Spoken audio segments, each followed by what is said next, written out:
In this episode of Trekking Through Compliance, we take up the apple. Compliance, the final frontier. Tom Fox is the voyager of Trekking Through Compliance. His mission?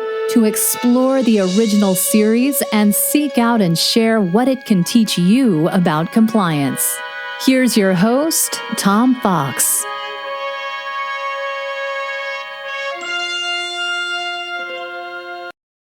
In this episode of Trekking Through Compliance, we consider the episode The Apple, which aired on October 13th, 1967, and occurred on Stardate 3715.0. Story synopsis.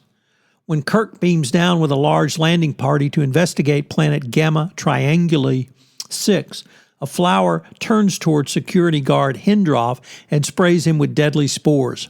Scott reports that the matter-antimatter pods are inexorably losing potency. He believes it has something to do with the planet's unusual magnetic field. Kirk sends Valerie and Marple to scout out the way and detects to the nearest village. Spock then detects a presence of a humanoid watching them and also detects planet-wide vibrations.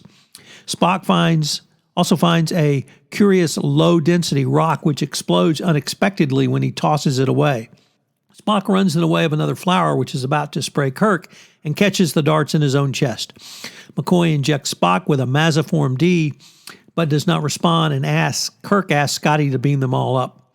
The Enterprise's matter-antimatter pods have already been drained by what Scott now identifies as some sort of beam from the planet, and Scotty attempts to beam them up, fails, leaving the landing party stranded. Spock recovers, but the landing party is then surprised by a rapidly moving electrical storm despite the absence of nearby clouds.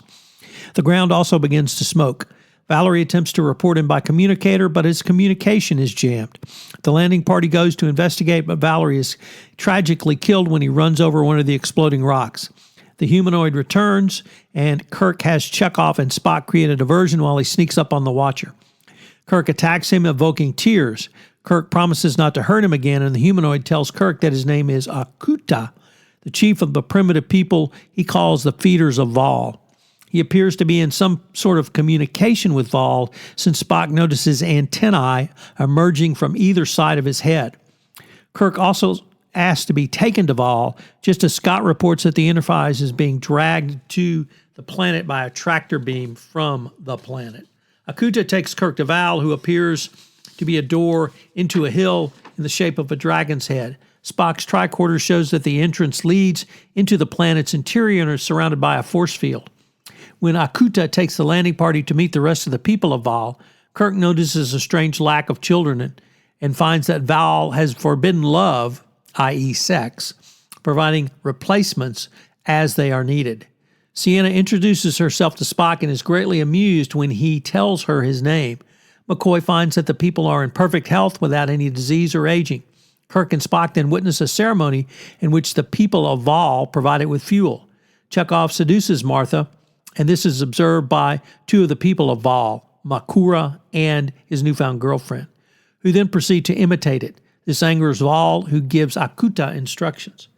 As Kirk and the landing party are resting, Akuta explains to his people that they must kill the strangers and gives them instructions on how to bash their heads in using a heavy stick. They then disappear, and Kirk and Spock go to confront Vaal.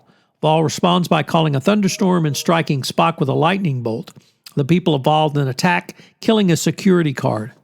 As usual, the rest of the landing party fends off the attack and gets off unscathed. Vaal weakens as the feeders are prevented from feeding him, and Kirk has Scott attack Vaal with the ship's phasers to weaken it further. This drains Vaal's power reserves and frees the people from his grip. Spock accuses Kirk of giving the people the equivalent of the apple of knowledge and driving them from their own Eden.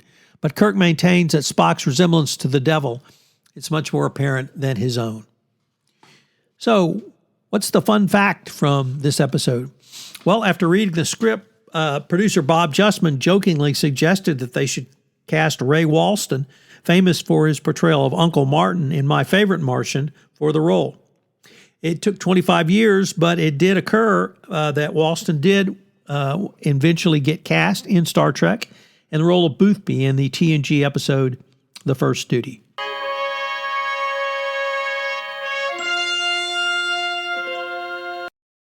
This episode is one in a series where the discussion is around free will, religion, sex, materialism, spirituality, and the decision by Kirk to basically destroy or tear down the current civilization because it's in stagnation is one that is troubling in the context of the Prime Directive.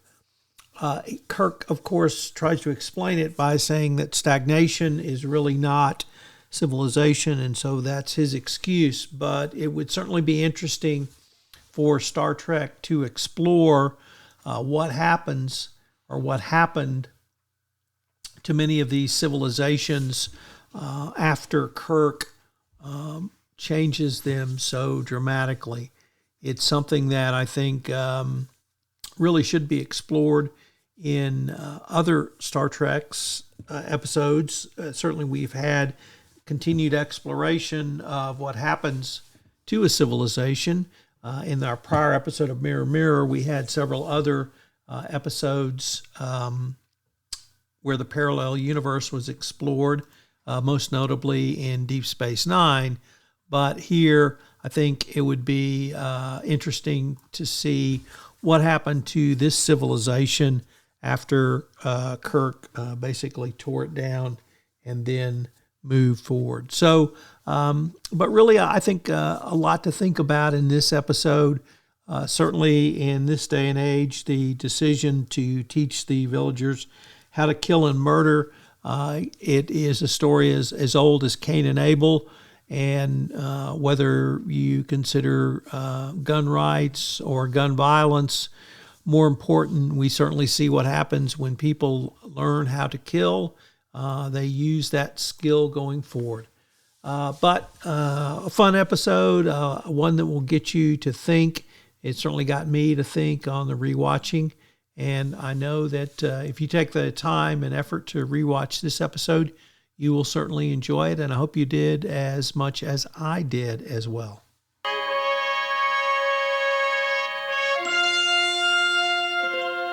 So what are some of the business ethics lessons from the Apple? And it turns out there are multiple. Number one, of course, it's all about culture, and you have to beware of paternalistic, benevolent authoritarianism in your compliance program. The planet Gamma Triangula 6 is controlled by a powerful godlike being named Vaal, who has kept the inhabitants in a state of childlike dependence and stagnation for as long as they can remember. This paternalistic control, while presented as beneficial, robs the people of their autonomy and ability to self-govern. Companies and compliance professionals must be vigilant against implementing benevolent but unethical policies in countries outside the United States that undermine individual agency and even cultural norms. Next, respect cultural sovereignty and self-determination. When the Enterprise crew attempts to liberate the planet's inhabitants from Vaal's control, they face resistance from the locals who view Vaal as a sacred protector. This highlights the importance of respecting cultural sovereignty and allowing communities to make their own choices about their own way of life rather than imposing external notions of your controls from the ivory tower of the United States.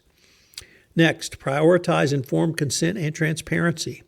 Vaal's controls over the inhabitants is kept hidden from the Enterprise crew until Kirk uncovers the truth. Effective business ethics requires organizations to maintain the light of day, i.e. transparency, provide full information, and obtain meaningful consent from all stakeholders rather than operating in secrecy. Next, avoid disrupting stable functioning systems. While Vaal's control is ethically questionable, it is nevertheless provided to the inhabitants of the planet a stable, sustainable way of life. The Enterprise's crew's hasty attempt to dismantle the system without fully understanding its implications nearly leads to catastrophic consequences. Compliance and ethics programs should carefully assess the potential of unintended impacts and consequences before intervening in complex functioning systems. Of course, if they are illegal or providing compliance issues, you have to, but you do need to understand the unintended consequences. Next, foster self-determination and personal growth. Once freed from Vaal's control, the inhabitants struggle to adapt to their newfound autonomy. This highlights the importance of gradually empowering individuals and through training and then monitoring to develop the skills, resources, and governance structures necessary. Ethical leaders must balance liberating stakeholders from undue control with supporting their capacity for growth and culture. And finally, balancing short-term and long-term impacts. In their zeal to liberate the planet's inhabitants, the Enterprise crew completely fails to consider the long-term ramifications and indeed consequences of their actions. Responsible business ethics requires careful weighing both immediate and future consequences of decisions rather than focusing solely on short-term objectives. By reflecting on the nuanced ethical dilemmas presented in the Apple, organizations can develop more thoughtful, holistic compliance and ethics programs that respect cultural sovereignty, prioritize transparency and consent, and support sustainable, self-determined growth going forward. Hope you'll join me again tomorrow where I take up the episode, The Doomsday Machine. If you enjoyed this episode of Trekking Through Compliance, you can help it grow by sharing it with the biggest Trek fan you know.